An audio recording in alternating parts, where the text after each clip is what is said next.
സാമ്പത്തികമായിട്ട് ചൂഷണം ചെയ്തു എന്നൊരു വകുപ്പ് കൂടി വരുന്നുണ്ട്. കാരണം ഈ പെൺകുട്ടിയെ പരിചയപ്പെട്ട വേളയിൽ വേടൻ അത്ര പ്രശസ്തനായ സാമ്പത്തിക ശേഷിയുള്ള ഒരാളായിരുന്നില്ല.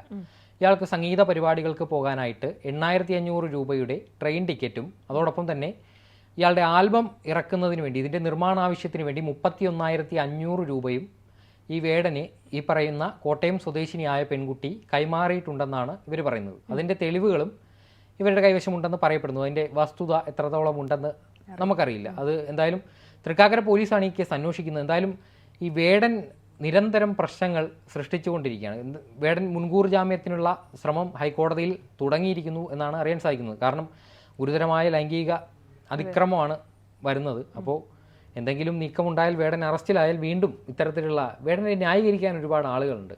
സോഷ്യൽ മീഡിയയിൽ ഉൾപ്പെടെ അയാളുടെ കലയെ ആരും ചോദ്യം ചെയ്യാൻ പോകുന്നില്ല, ചോദ്യം ചെയ്യാൻ വരില്ല. കാരണം വളരെ മികച്ചൊരു കലാകാരനാണ്, താഴെ തട്ടിൽ നിന്ന് ഉയർന്നു വന്ന ഒരു കലാകാരനാണ്.